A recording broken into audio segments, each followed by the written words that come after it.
A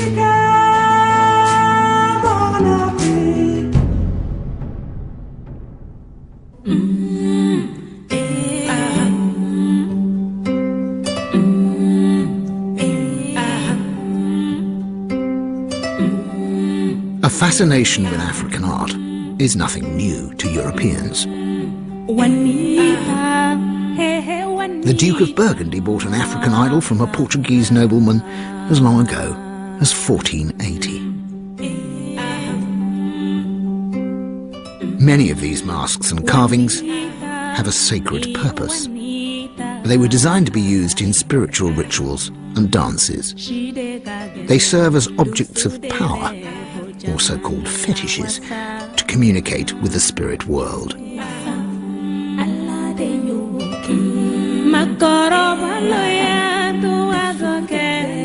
During the making of this film, an African wood carving was sold by Sotheby's in Paris for a record price. It fetched over $7 million. Clearly, there's a strong desire for this work, especially the older pieces. But what does authentic in African art really mean? I'm going to start my journey in London.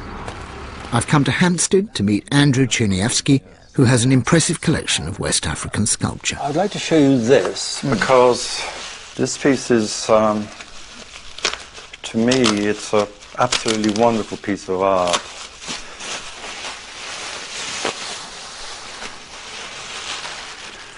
This is the Dogon couple. It's said to be Bombo Toro, which is a particular style. It's a most extraordinary feat to be able to carve a piece like this. Out of a single block? Out of a single block.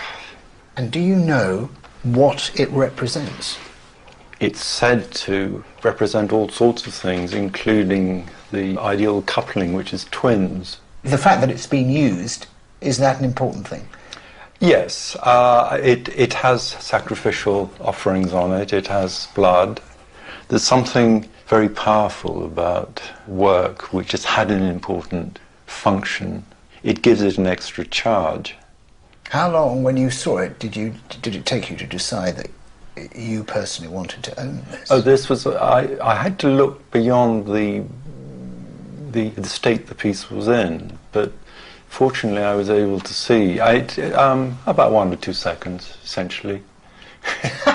It doesn't really take long. I was expecting you to say, oh, well, you know, I went away overnight and thought, you know, but in about 1 or 2 seconds you thought. You don't have to think. That I didn't have to think very hard about this piece, really. It's a wonderful piece of art. It is. But what made it? Do the Dogon people, their culture and their beliefs, the spirit that created pieces like this, still exist today?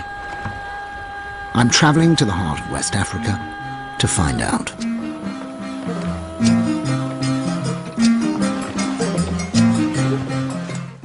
My journey to Dogon country took me via Amsterdam to Bamako, the capital city of Mali, then north again on another flight to the river city of Mopti.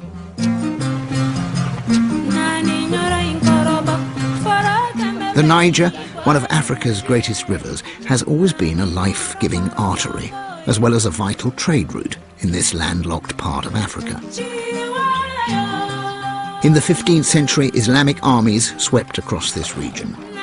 The Dogon felt under threat and fled to the cliffs of Bandiagara to preserve their way of life. Because a defeated people would essentially be sold into slavery. This river, and one of the principal trades of this area, was in slaves.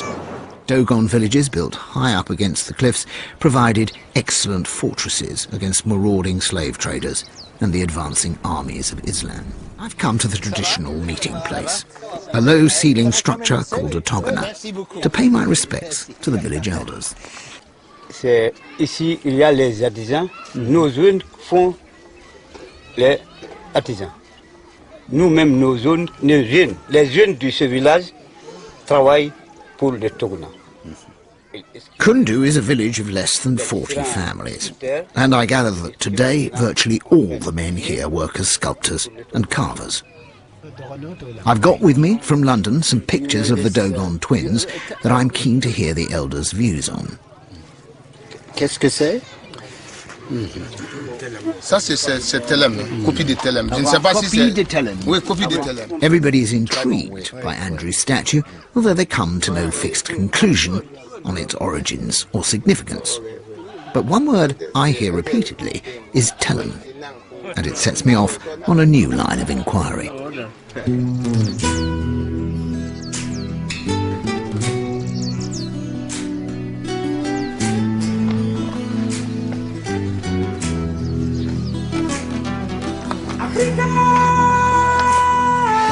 Scrambling up the rocks to a cliffside village further along the escarpment, I'm following a path trodden by the Dogon for centuries, and also by a mysterious people who were here much earlier. Well, we've climbed up above the Dogon village of Yugaduguru, which we can hear down below us, to find the remains of the Telem. And in Dogon, Telem means as we found them. It's the people who were here on the cliffs before they arrived. These buildings here date from somewhere in the 12th century. They've been preserved because of the rock, and though they're only made of mud, the rains haven't got to them and they haven't been washed away. According to Dogon legend, the Telem were red-skinned pygmies, and nobody knows what happened to them. Perhaps because they were hunters and the Dogon were farmers, the pygmies disappeared and went down into the forest further south. But it's also believed that they may have simply intermarried and become one.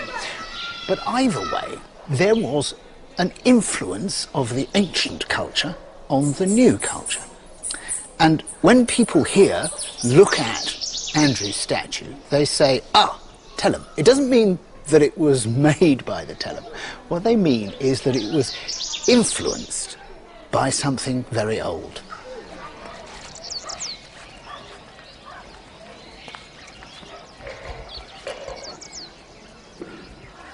All around me, I can see evidence of people inhabiting this landscape from ancient times.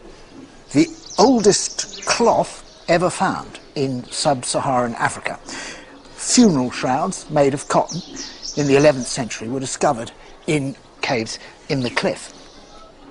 Apparently, a trade still goes on where people rope themselves up, dangle over the cliff, and rob artifacts from unexplored places. The artifacts are then copied. The copy is shown to the customs and a certificate is issued, and then the real thing is brazenly taken out of the country.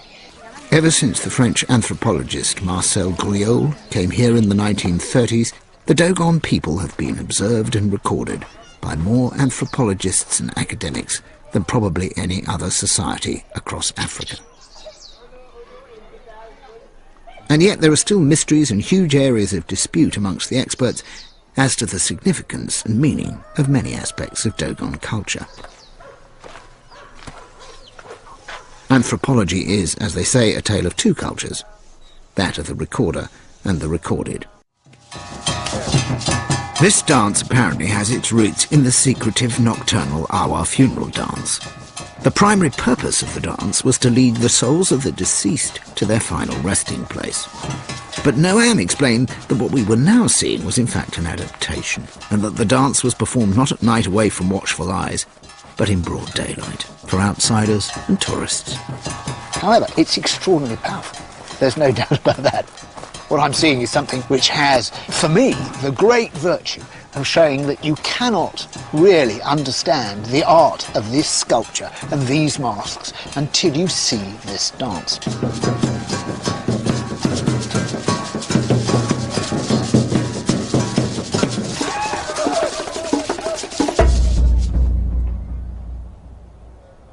The masks have a brilliant, sharp, abstract quality.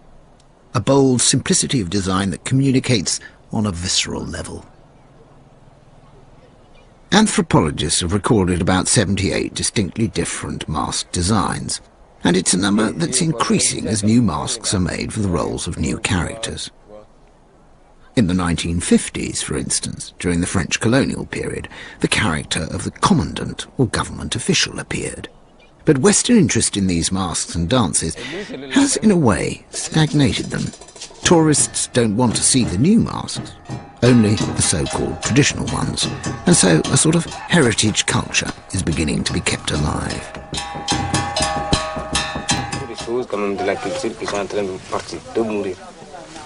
Par exemple, le Dogon, ça existe dans beaucoup de villages. Aujourd'hui, il y a beaucoup de villages où il n'existe plus de Dogon, en fait.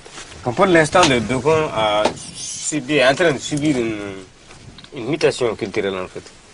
Sous l'influence des nouvelles religions, les études, l'exode rural, les touristes, et puis quoi encore, bon, il y a le trafic, disons, le commerce, des choses comme ça, en fait. Mais dans l'avenir, en fait, bon, il y a un petit danger quand même, parce que la culture est presque en agonie. Mais le tourisme encore contribue en même temps de revenir, en tout cas, sur la danse du masque.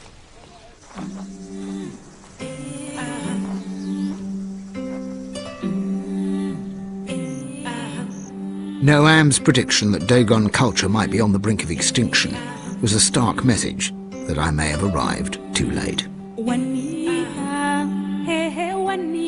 Do the belief systems and the Dogon artists that created work such as this twin couple still exist?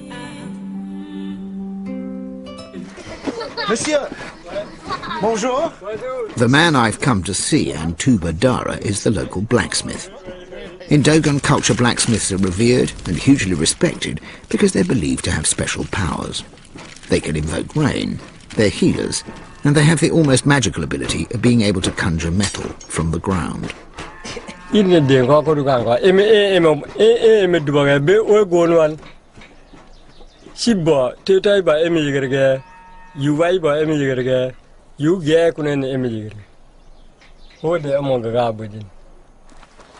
Dogon blacksmiths are, by tradition, also responsible for carving dege, sacred funeral statues made to appease the spirits of the dead. I asked Antuba how he goes about making a dege statue.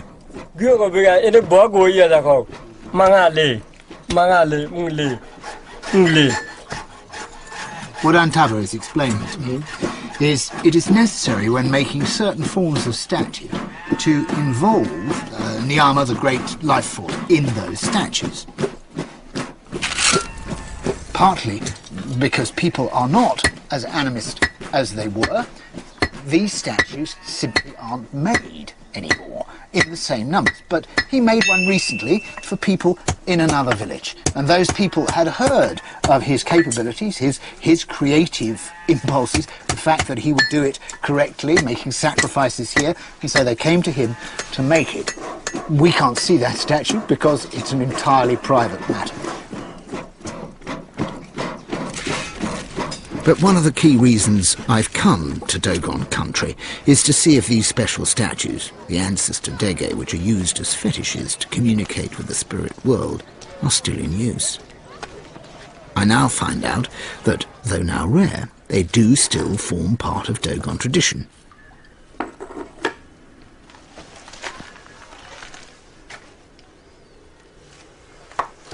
The artefacts so prized by collectors such as Andrew are used during ritualistic sacrifices, and the man responsible for such ceremonies is the fetish priest.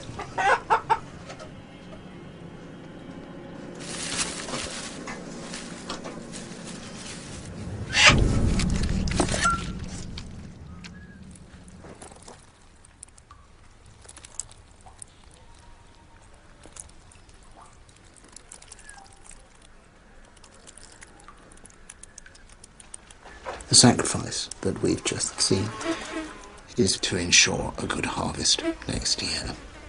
If it is successful, it will require another sacrifice of a goat or a sheep. In other words, the whole point of the sacrifice is whether it works or not. And the whole point of these statues is whether they work or not. They are not simply works of art or representations. They're objects with a spiritual purpose. And that's precisely what I've sat here and witnessed.